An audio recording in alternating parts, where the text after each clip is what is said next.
এটা হলো LCR series circuit.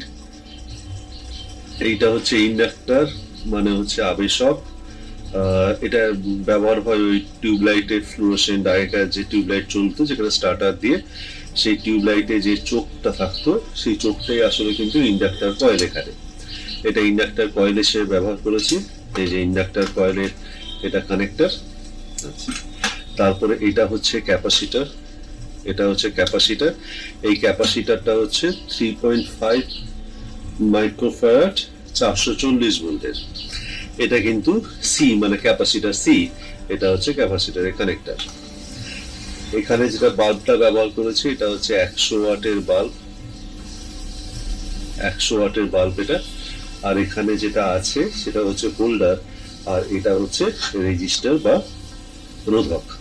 তাহলে এখন সার্কিটে কোনো কানেকশন করা নেই। এটা হচ্ছে একটা ফিউজ বক্স, যেখানে ম্যাক্সিমাম 10 অ্যাম্পিয়ারের ফিউজ ব্যবহার করা যেতে পারে। তার এটা হচ্ছে তার এসি কানেকশন।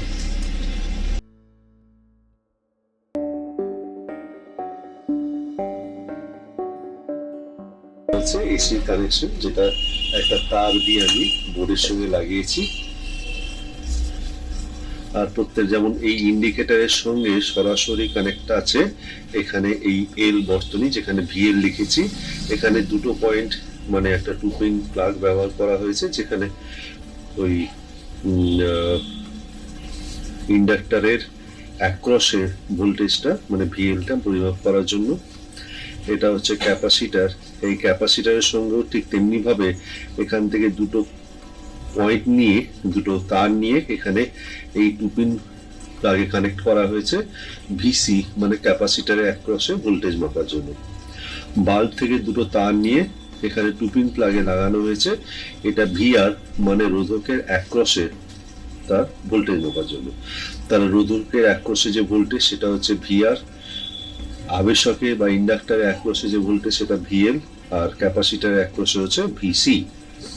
এটা হচ্ছে ফিউজ তার। এই তারটা থেকে সরাসরি এই ফিউজ তারে সিরিজে কানেকশন হয়ে তারপর এখান থেকে যে কানেকশনটা সেটা এই পয়েন্টে এসছে। এই পয়েন্ট থেকে এখান থেকে আরেকটা কানেক্টর নিয়ে এখানে এসছে, এখান থেকে আরেকটা 2 পিন প্লাগ, তারপর এখান থেকে যে কানেক্টর সেখান থেকে এসছে বাল্বে। বাল্ব থেকে আরেকটা পয়েন্ট দিয়ে চলে গেছে কানেক্টরে, মানে এসি এসি এসি যে ওয়্যারটা লাগানো হয়েছে তার একটা পয়েন্টে। তাহলে সবগুলোই আছে সিরিজে। এখন আমি যদি এটা, যেমন এইগুলো হচ্ছে জয়েন্টার, মানে এখানে দুটো পয়েন্ট, এখানে যে দুটো পয়েন্ট, এই দুটো পয়েন্ট কিন্তু আটকানো আছে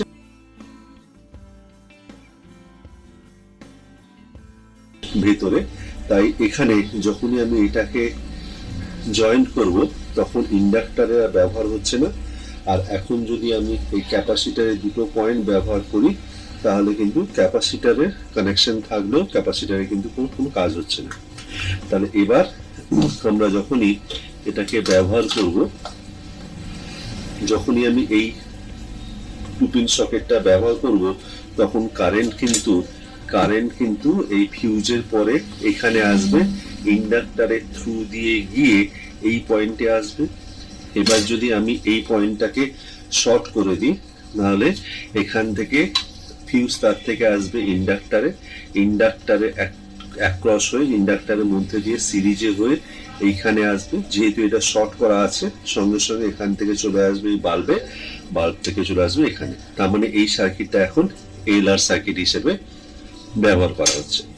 আমি যখন এই পয়েন্টটাকে খুলে দিয়ে এখানে যখন কোনো জয়েন্টার লাগিয়ে দেবো, মানে শর্ট করে দেবো দুটো পয়েন্টটাকে, আর ক্যাপাসিটারে এটা খুলে দিয়ে আমি যদি এটাকে এই 2 পিন সকেটটাকে লাগিয়ে দিই তাহলে কি হবে না, ক্যাপাসিটার ফিউজ তার থেকে এখানে জয়েন্টার এখান থেকে এসে এখানে আসবে, ইন্ডাক্টর কিন্তু ব্যবহার হচ্ছে না। এবার ক্যাপাসিটারকে সিরিজে করে এখানে রেজিস্টারে আসছে, তারপর এখান থেকে কানেক্ট হচ্ছে। তার মানে এটা এখন কিন্তু সিআর সার্কিট। এবারে যদি আমি এই জয়েন্টারটাও খুলে দিয়ে আমি যদি এটাকে দিয়ে দিই তাহলে কিন্তু এবার এখান থেকে বেরিয়ে এই 2 পিন প্লাগে, তারপর এখান থেকে ইন্ডাক্টরে ভায়া, তারপর এখানে আসবে, তারপর ক্যাপাসিটারে ভায়া হয়ে বাল্বে, তারপর বাল্ব ভায়া হয়ে এখানে। তার মানে পুরো বোর্ডটা কিন্তু এখন এলসিআর সার্কিটে ব্যবহার করা যাবে। ইন্ডাক্টরকে এখানে প্লাগ ইন করলাম। তার মানে এই সার্কিটটা এখন ক্যাপাসিটার খোলা আছে, তাই ক্যাপাসিটারের কোনো ভূমিকা নেই, ইন্ডাক্টরের ভূমিকা আছে, আর এখানে রেজিস্টার মানে বাল্বের ভূমিকা আছে। তার মানে এখানে এখন এল আর সার্কিট, এটা এখন এল আর সার্কিট। তাহলে এই এল আর সার্কিটে এবার আমরা দেখি, আমরা যদি সুইচ অন করি তাহলে কি দেখায়। তাহলে দেখা যাক, আমি সুইচটা অন করি। এবার দেখা যায়, দেখতেই পাচ্ছ যে এখানে বাল্বের গ্লোটা অনেকটাই কমে গেছে। তার মানে বাল্বের অ্যাক্রসে ভোল্টেজটা কিন্তু কমে গেছে। তার মানে বাল্বের অ্যাক্রসে ভোল্টেজ যেটা থাকার কথা, যেটা ছিল আগে, সেটা এখন নেই, কারণ এই সার্কিটটার বিশুদ্ধ রোধক নেই। তাহলে এবার ইন্ডাক্টরে ভোল্টেজ মেপে দেখা যাক ইন্ডাক্টরে অ্যাক্রসে কোনো ভোল্টেজ হয় এবং রেজিস্টার মানে বাল্বে, এখানে রেজিস্টারের ভূমিকা, তাহলে বাল্বের অ্যাক্রসে ভোল্টেজ কত হয়। তাহলে মেপে দেখছি আমি এখন কত হয় ভোল্টেজটা। এবার আমি সার্কিটটাকে অফ করলাম। এবারে এই ক্যাপাসিটারে অ্যাক্রস, যেবার আমরা ক্যাপাসিটারকে অ্যাড করব, ক্যাপাসিটারে অ্যাক্রসে যে জাম্পারটা আছে সেই জাম্পারটা আমি খুলবো। তাহলে সেই জাম্পারটা আমি খুললাম। ইন্ডাক্টর আছে যুক্ত, ক্যাপাসিটার আছে যুক্ত এবং রেজিস্টার আছে যুক্ত, তার মানে সবাই সিরিজে আছে। তাহলে এই সার্কিটটা এখন পিওর এল, সি এবং আর সার্কিট। সুইচ দিলাম, দেখা যাক কত হয়। এবার দেখো এখানে ভোল্টেজে এবার বাল্বের গ্লোটা কিন্তু আগের চেয়ে একটুখানি কমেছে। তাহলে এখন আমরা এবার ইন্ডাক্টরে অ্যাক্রসে ভোল্টেজ মেপে দেখব, রেজিস্টারে অ্যাক্রসে ভোল্টেজ মাপবো, ইন্ডাক্টরে অ্যাক্রসে ভোল্টেজ মাপবো এবং ক্যাপাসিটারে অ্যাক্রসে ভোল্টেজ মেপে দেখবো কত ভোল্টেজ হয়। ক্যাপাসিটারে অ্যাক্রসে ভোল্টেজটা কিন্তু বৃদ্ধি পাবে।